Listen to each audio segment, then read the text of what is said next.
Hey, Jubei. Hope you're all well this morning. So I want to do a little video on the Martian trailer. Just my thoughts on that. That's what I'm excited for. Ridley Scott going back to sci-fi, but in a reasonable way. This is an adaptation of the Andy Weir book that I did a video on a few weeks ago. So the worm is eating its tail. Fancy that, man. Um, yeah. So it sticks pretty close to it. Matt Damon is nailing Mark Watney, and the character that is. Um, Man, it's just because he gets that. It's a really funny trailer. It's pretty upbeat. Where he's like, the only thing I can do is science the shit out of it, and just making cracks at Neil Armstrong. And it's like brilliant, you know.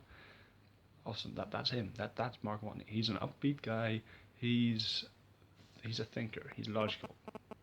He knows the science behind it. He's like, okay, the next mission to Mars is in this amount of time. I need to make it.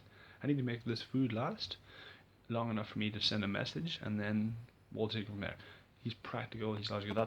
That's what I love about the character, and he's really endearing because he's not gloomy. You know, he's just really upbeat about the whole thing. He's thrilled to be stuck on Mars, but he doesn't see the point in wallowing in despair. He's not going to allow himself to do that, so he's going to be kind of chirpy about the whole thing. Love it. Excellent.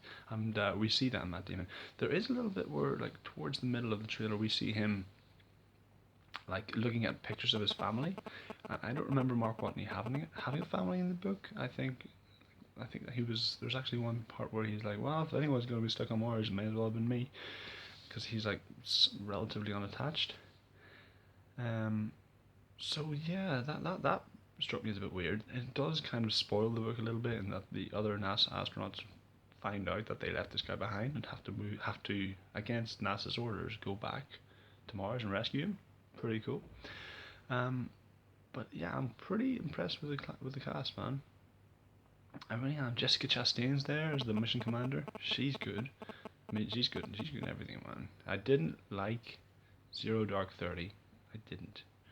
Sorry, but she's been great in some other things, man. She's the saving grace of Interstellar. She's the greatest thing, not the greatest thing, but one of the greatest things in Lawless. Um, yeah, no, she's sound, she's dependable. I like her, and I like her in this. Pretty good, man. I'm on board. I'm on the fucking board with this.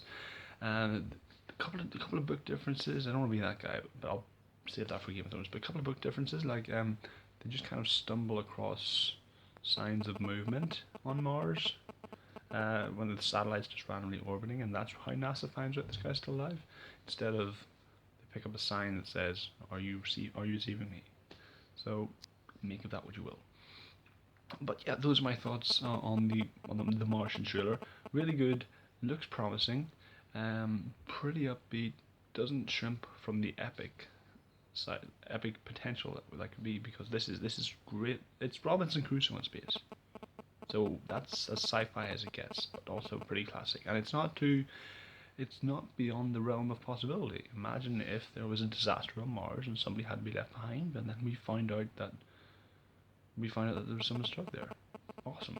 You know, that's captivating me. He says at the start, like, there's this basic human need to help out your neighbor. So this movie is effectively the greatest rescue mission of all time. Awesome. So yeah, those are my thoughts on that. If you like this video, please click like, subscribe, view, share, and all the usual jazz, and enjoy the rest of your day. YouTube, goodbye.